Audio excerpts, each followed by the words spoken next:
Hey everyone, it's me Kenji again, and I really wish I could have waited to record this on my really nice camera, but after watching Love is Blind Sweden, the reunion, there is just so much that I have to get off of my chest. Like it is, I haven't watched a Love is Blind reunion with this much just drama and heart-wrenching stuff going on in a while. Like this is so crazy, and so I'm just gonna get into it. So honestly, I don't think there is much to really talk about for episode 7, 8, and 9 anyway. There's some drama here, some drama there, and then ultimately we already know who decides to get married. Everybody decides to get married except for Emilia and Lucas, which, like, shocker. That was such a shocker. But anyways, in the reunion, we see Rasmus and Chrissy. Like, I just feel as though the production tried to give us some unnecessary drama with them. The whole, like, dogs not potentially getting along, from the whole bachelorette matching game being kind of dramatic, even down to the reunion where Chrissy tries to, like, act as if they actually didn't stay together. Like, they have been the most stable relationship in the entire season, but it was refreshing also to see that their relationship when the cameras were off was not perfect, but they worked at it and they went to therapy and they had those long discussions and they chose each other every single day. I have fallen in love with this couple and I just wish them nothing but the best. Moving on to Amanda and Sergio, which this will probably be the bulk of what I talk about because oh my gosh. So first I automatically noticed that Amanda looked a bit heavier, and at first I thought this, just a few extra pounds, like this seems normal, whatever. Sergio began to talk about how he's been cooking for her every single day. So then that led me to think, okay, maybe she's just gaining happy weight and he's cooking and she's eating a lot more now. Fine. But she's pregnant. Like, they haven't even been together for a year. And I would say what I've normally seen when it comes to the Love is Blind cast, because everything else in their relationship happened so fast, they dated fast, they married fast, that it would make sense for them to really get to know each other and live with each other for at least a year or two before even thinking about making a child. So the fact that Amanda looks like she's already in her second trimester and they've only been together for less than a year, I'm like, what are you doing? What are you doing? And to add to the fact that the rumors were true and that Sergio does have a love child in Sweden is just, it's just crazy to me. If I ever discovered my boyfriend or my fiance had a child on the way, that I would just automatically end that relationship and let them focus on this child and focus on being a parent, because that is a lot to deal with. And automatically, when you are dating someone who has a child or you marry someone who's had a child prior, you automatically become number 2 in that person's life. And so I can only imagine the stress that Amanda is going through. She looks beautiful, she looks mature, she looks elegant, she just looks so graceful, and she's just taking it all with stride. But like I've said before in my previous recap, what is it going to take for Amanda to break? Somebody needs to check on Amanda. Her pastor father needs to pray for her, because I don't think the average woman would stay or take what she's had to deal with. Another thing that I also want to bring up that Amanda said that was also alarming about Sergio is she says, is that when the host asks her about how Sergio lied to her about dating other women in the pods, what were her thoughts about that? And she's come to learn that sometimes what Sergio means and what's really in his heart does not align with reality. And I just have to point that out. There's an actual mental term for that.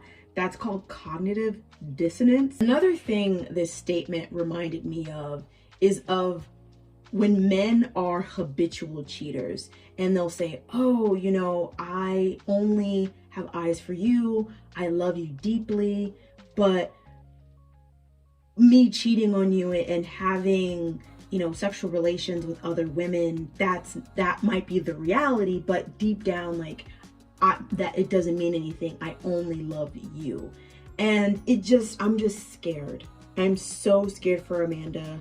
I felt like she had an opportunity to leave the relationship before they got married. She had an opportunity to leave 2 months after they got married, because that's when she found out that this love child was real.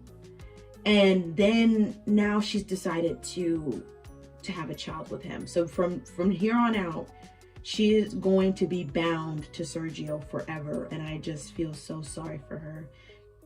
So sorry for her. Now, the next couple I need to talk about is Amelia and Lucas. What we discover in the reunion is not only did Lucas embarrass Amelia at the altar by saying no, he then got back with her and they were together for 2 weeks. Now, in the history of Love is Blind, never have I seen a couple say no at the altar and try to make things work afterwards, and it actually works. So I already knew that this was not gonna work. And I've been saying this multiple times, that Lucas just has not been strong enough to say things to Amelia's face, to the point where he's talking to her friends and saying things in order to essentially make Amelia be the one to break things off. Like, that is such a loser move. The way he even talked during the reunion, like twiddling his thumbs, looking down, it's just, it is duplicitous to me. I called this, like, he tries to come off as this quiet, demure, kind guy, but he's not. He's really not. And I'm not surprised that he is already in a relationship with someone else. And another thing that he said that was just weird is when the host asks him, like, so did it just have to do with the fact that you weren't attracted to her? And he says it wasn't because of her appearance, it was because of their chemistry, which I'm just like, can you just plainly say that you were not attracted to her? Like, we get it. She's not ugly. You're just not attracted to her. Like, he's such a punk. He is such a punk. And I don't like Lucas, just disappointing. Now, another person who was disappointing was Christopher. And at first I thought that this man just needed a backbone and needed a spine to stand up to Katya.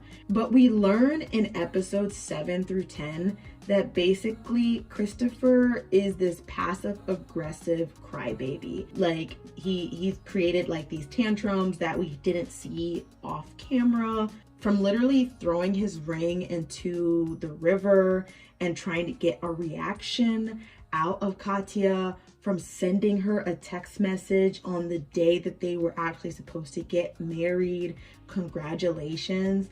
Like, that is so passive aggressive. And this is what I've been trying to warn people about, this whole nice guy persona. When these nice guys do not get their way and they try to love bomb and they try to grasp at straws and do all of these things for you to stay, and it doesn't work, their true colors show. And Katya already said that the way that he wanted to keep pushing a subject and she didn't want to have certain conversations lets me already know what type of person Christopher is. And on the flip side to this, I will also say that I feel a little bit sorry for Christopher, because when it comes to confrontation, I definitely see myself in Christopher, and that whenever there's an issue, I want to address it then and there, and I want to talk about it. But what I realized as I got older is that everybody is not like me. And sometimes people want to talk about something the moment it happens, and then other times people need time to digest and to cool off and to really think about what they want to say before they actually say it. And there's nothing wrong with that. And so Christopher needed to understand those boundaries, and the fact that he had those temper tantrums, the fact that he was passive aggressive like that when he didn't get his way with Katya, lets me already know the type of nice guy he really is. Okay, so the last thing I want to talk about is Katya's boyfriend. This guy was on nobody's radar. I feel like he got no screen time. And now it's her match, but I get it. I don't really know how to pronounce his name. I think it's Ade. But I understand a little bit more about Katya's type. At first, she mentioned how she was more into this jock, athletic type, but Ade is not that athletic. He actually seems a little bit more slim than Christopher. But the difference between them is that Ade is way more assertive. From the moment we see him in the clips in the reunion, you can tell that he is a force to be reckoned with. He came off a little bit obnoxious, just a teeny bit. He just screams like the guy that gets the attention, the guy that gets the girl type of vibe. And I can understand why Katya would go for someone like that. Ultimately, I am happy for the couples that are together, with exception of Sergio and Amanda. Someone please get this girl some help. Somebody help her. Somebody really help this girl. So happy that at least Lucas and Amelia are not together. I wish everyone the best of luck. Thank you all so much for watching these videos. At this point, I think the next thing I'm going to start watching is Love is Blind USA, because that premieres in about a month. So yeah, stay tuned, guys. And if there's any other series that you do want me to watch and kind of break down, let me know, because this has been really interesting. I just created this YouTube channel because I like watching TV and I don't really have anyone to talk to about this. So yeah, guys, I'll talk to you later.